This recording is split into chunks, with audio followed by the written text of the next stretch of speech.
Nivoaka tamin'ny fahanginana ny lola Lalatiana Henriette Rakotondrazafy omaly tao amin'ny pejiny manokana tao amin'ny tambazotra tserasera sosialy Facebook manoloana ny fitsidiam-paritra nataon'ny mpikambana ao amin'ny gouvernementa tato ato. Tia hitantsika amin'ny sary ity ny zavatra nambarany ka manao hoe fangawa tsy hoe l'essentiel n'est pas de partir en mission mais de réussir sa mission ndray araka ny toromarika nomena Andriamatoa filohan'ny Repoblika. Ny fitsidiana sy ny dina andeha tady sy taroa ange tsy vokatra nefa ireny natao serasera be fa ny tena antony ny votoatin'izy ireny ary ny vokatra azo tamin'izy ireny toa tsy mba hita. Sa izay ilay midina hifotony fa mety izao tsy nahazo tsy nahazo resaka.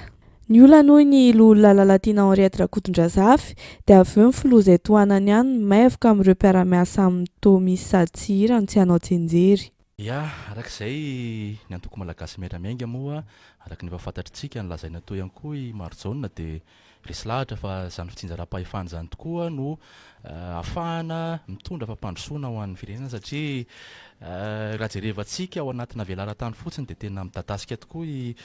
Madagascar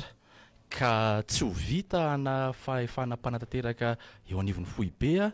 no mitondra izany fampandrosoana izany eny anivon'ny faritra raha ohatra ka hoe tsy hampandraisina anjara ireo vondrom-bahoaka hitsinjaram-pahefana manerana ny nosy fitsinjaram-pahefana tokoa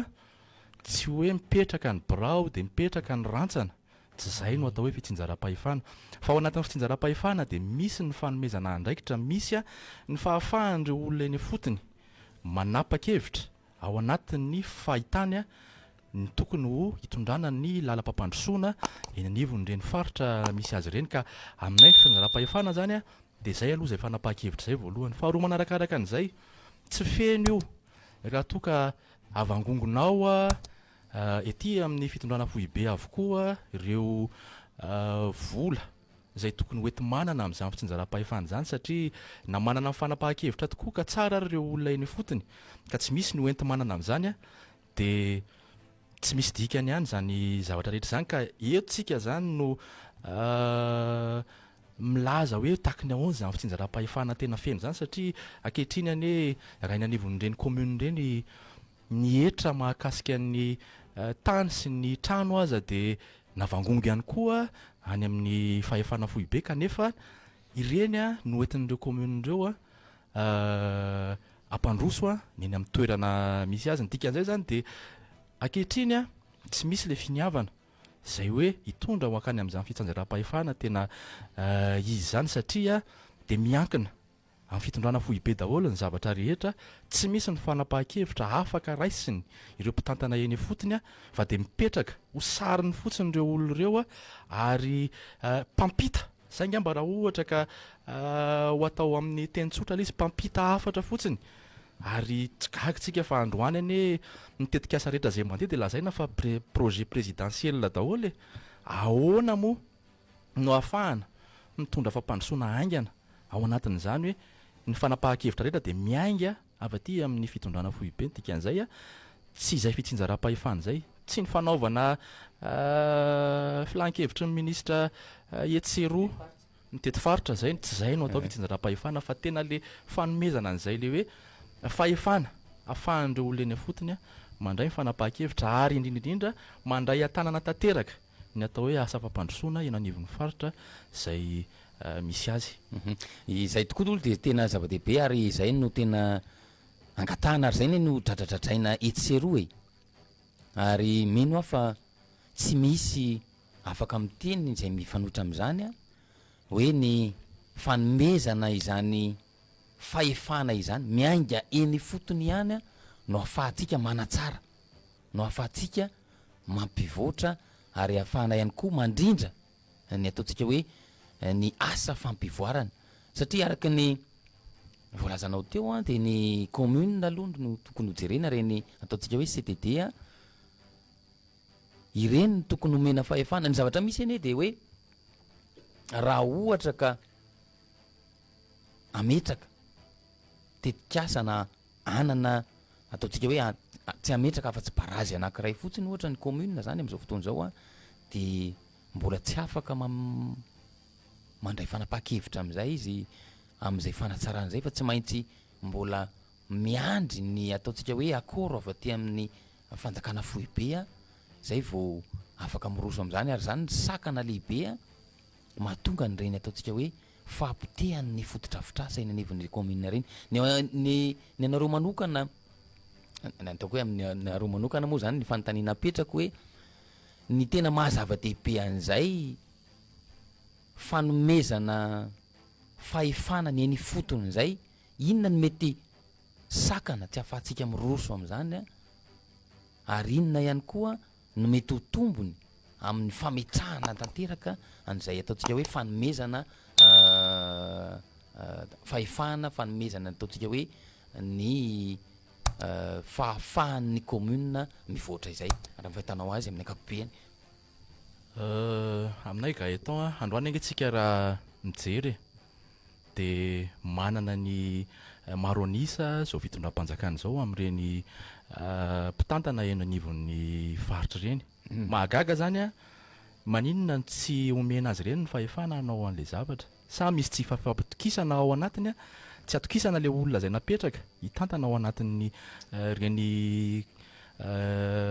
collectivité reny zany zavatra zany compétence koa mety andoto ihany koa ve ny ka zay no ataoko aminao hoe raha ny tokony ho izy zany tsy misy sakana mihitsy ny tokony tsy ametrahana zany fotsinja raha-pahefana zany satria mamaro anisa azy de olony zany ny ao ny compétence ao anatiny raha tsy manana compétence le olona de adidin'le fanjakana ihany koa mampianatra anazy araky ny tokony ho izy fa tsy avela fotsiny le olona hoe lany teo am'le toerana beny tanàna na tahaka zany de avela fotsiny eo ary raha tsy zao zay mihitsy ny tena nirosony antoko malagasy miaramiainga hoe mampiofana ireo beny tanàna mazava ho azy mampiofana amin'ny beny tanàna mba ahafahany manana an'izay le fahaiza manao zay hoentina ao anatin'ny fampandrosoana fa eto zany de tena hita maso hita mibaribary ilay fitiavana fahefana avao amin'ny fitondrana fohibe satria raha ny tokony ho izy raha izy manana maro anisa tokony ataony zay fitsinja raha-pahefana zay tokony atokisany ireo olom-boafidy izay lazaina hoe anazy ireo fa asa angamba ny ilanan'ireo olom-boafidy ireo aminy de ahafahana manamafiorona ny fitondrana fotsiny ihany kanefa ny aoka tsy hodoisevitra zao fitondrana zao fa tapitra am'ty fitoam-pitantanany ny mandat tsy misy mandat fahatelo tsony azo eritreretina ao anatin'izay ka efa ela no nyresaka an'izany kanefa ny androantsika de mijery miara-mahita fa tsy misy ny fampandraisana andraikitra tsy misy zany fampandrosoana eny am-potiny zany na de maro ary ireo tetikasa zay nidradradradraina anao an'izao anao an'izao anao an'izao fa de very anjambany fotsiny ary zany no isariana ny saitsika pieno ny sain'ny vahoaka malagasy satria zay nataoko teo hoe ny malagasy miaramiainga de mijoro mba ao anatin'izay alternative zay ao anatin'ny hoe fikaroam-bahaolana ahafahantsika ihany koa mandray fanapa-kevitra fa efa taona maro ny ainana fampanantenana teto efa taona maro no ny ainana fibodona fahefana ao anatina hoe fitondrana fohibe ny tombony ozy izy ianao inona ny tombony raha ohatra ka mandeha zany fitsinja raha-pahefana zany mazava ho azy anefa reo olona eny fotin'ireo ane no mahita reo olana zay iainana andavanandro ny vahoaka ireo no afaka mikarakara mivantana ny vahoaka ka raha ohatra ve ka misy tohodrany kely zay simba ohatra kanefa ny any fiatraika an'izay misy fambolena maro potika tsy afaka mandray andraikitra ane le olona eny fotiny am'le efa nilazaina teo hoe le fanomezana fahefana ahafana manapa-kevitra tsy eo faharoa manarakaraka an'izay ny enti manana indrindraindrindra anatanterahana an'izany ny eo efa ananana arany mbola esorona indray de inona ara zany mitsinja raha-pahefana ao anatin'izany zavatra zany ka raha tsy gagitsika fa raha misy zavatra kely lalana kely na foto-drafitrasa kely simba eny anivon'ireny commune reny de jerem-potsiny tahaka ny tanina lavona tsy misy fandraisana andraikitra tsy misy ninina azo atao ary zany no mampiravoravo tanàna ny vahoaka am'izao fotoana zao efa taona maro ny iainana an'izany tsy misy ninina afaka nataon'ireny olona mitantana eny ifotin'ireny indrindrindra na ataoko hoe reo commune na ireny direction régionale eo anivon'ny ministère reny arany de tsy manana ny fanapa-kevitra zay tokony amahana ny olana zay iaina ny vahoaka eny afotiny fa de manao ny tatitra zay ngamba ny azo olazana anazy hoe tatitra no atao de miandry ary ao anatin'le miandry zavatra hafa foana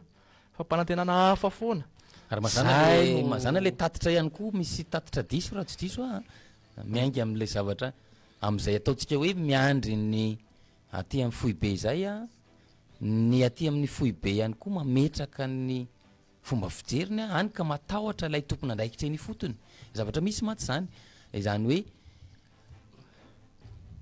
noho ny tahotra ilay toerana sy ny tahotra ny ataontsika hoe avy aty amin'ny foibe a de misy an'zany ataontsika hoe tatitra diso zany ihany koa miainga raha tsy resaky tsika afa-tsy reny misy ane ny ataontsika hoe fitokanana fotodrafitrasa raha tsy diso ohatra hoe isy fitokanana ny avaratry ny nosy a mbola tsisy tokotany lay fotodrafitrasa fa enoeno fotony hoe ho avy ny tompon'ny fahefana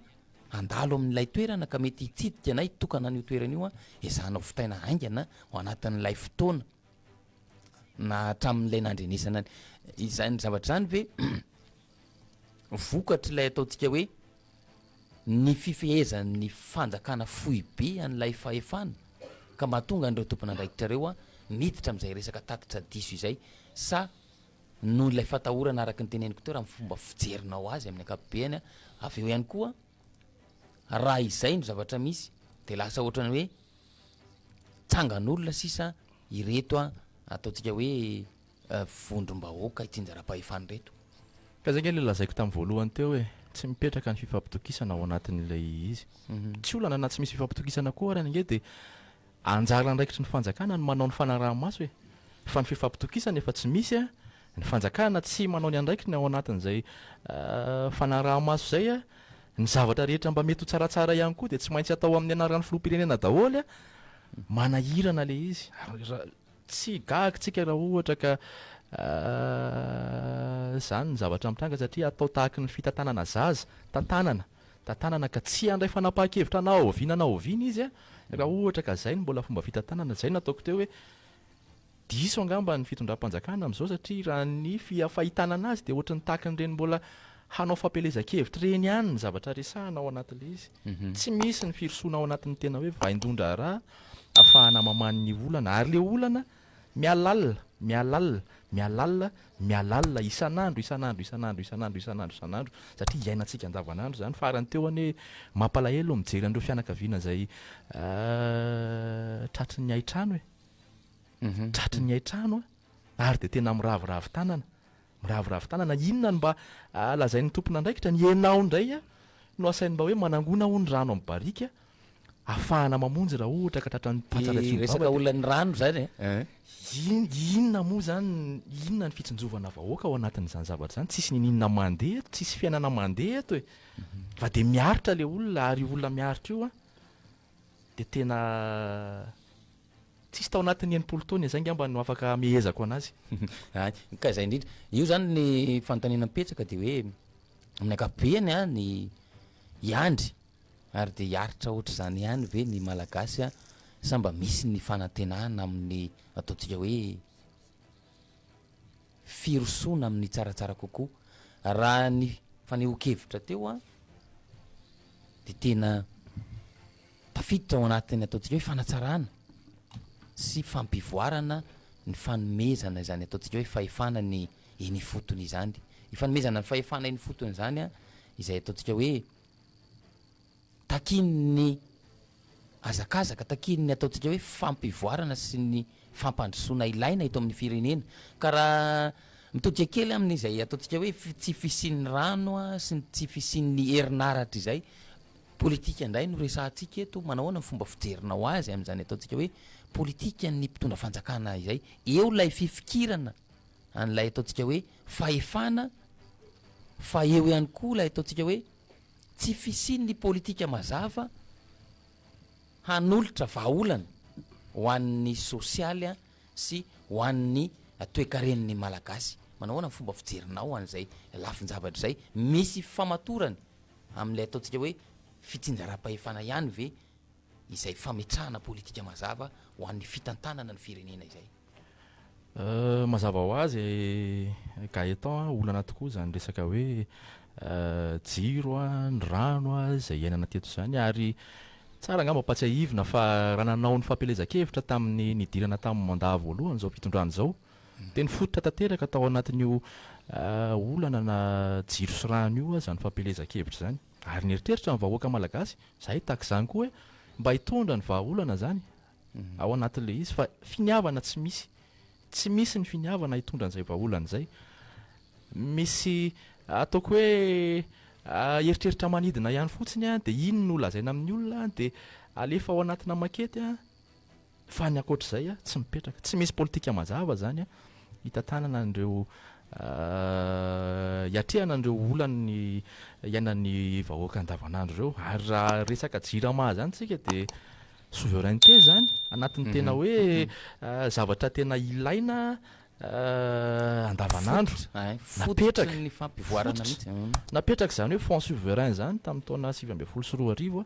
androany tsika tsy mahafantatra hoe inona no ao anatiny, inona fidiram-bola ao anatiny, inona ny zavatra tanterahana ao anatiny, kanefa io jiro sy ny rano io dia anatin'izany hoe souveraineté zany ary tokony ny fanjakana no manana ny maimizy ao anatin'izay le hoe fanomezana ny olona mba hisitraka herinaratra sy rano zay fa lehibe ihany aty androany ka eto mampime mandiky zay androany a vao matsaka rano androany a vao matsaka rano fa hatramin'izay koa tsy mbola nahafantatra an'izany hoe tokony ahoana ny olana amin'izany fatsakana rano zany. Taona 2024 manahirana ny politika dadadradraina tamin'izao avy ny parc solaire tokanana ny vato fotsitretsy tokanana ny vato fotsitrerya fa io rehefa tsy misy ny politika mazava hitantanana an'ireo tetikasa rehetra ireo tsy ho tafavoaka mihitsy fa de mbola voamaika hialala zao fa olana zay lalovana zao. Ao anatin'izay ihany koa de ianao ve de mieritreritra hoe tsy misy olona manam-pahaizana ao anatin'io orinasa jirama io ka tsy afantatra hoe zao ny tokony ho vahaolana ao anatin'ny fikarakarana izay fanomezana jiro sy rano ho an'ny vahoaka zay fa le finiavana tsy misy fifampitokisana tsy misy ary manahirana satria tsy na manjary ny vahoaka malagasy no mizaka ny vokany ao anatin'izany tsy fahaiza mitantana zany ao anatin'izany tsy fisihana politika mazava zany marobe efa nisy ane ireo projet sahofika volobe zay efa niatomboka talohan'ny 2024 fa nefa nahoana ny tsy misy ny fitohizan'izay zavatra zay tsy misy ny mangarahara ao anatiny efa nisy inona tao atsefatsefany tao ary zay le tsy fisina mangarahara zay zay ny tena hita ao anatin'izao hoe fitoam-pitantanana ataon'ny fitondrana amin'izao fotoan'izao zany. Oui, izay indrindra no teneniko teo hoe nyresaka anao n'le FSM tsy misy an'izay ny ataontsika hoe mangarahara zany ao anatiny satria de maromaro ny fanontaniana napetraka tao anatiny zany hoe fond souverain malagasy zany izay tsy fisiny mangarahara izay indrindra no dradradradraina matetika satria ny tsy fisiny mangarahara de miteraka an'izany ataontsika hoe tsy fahaiza mitantana na ny kolikoly na ihany koa ny fisiny ny tsy maty manota izany ny tsy fisiny mangarahara de miteraka olana maro tafiditra ao anatin'ny ataontsika hoe fanatsarana tsy maintsy ho apetraka zany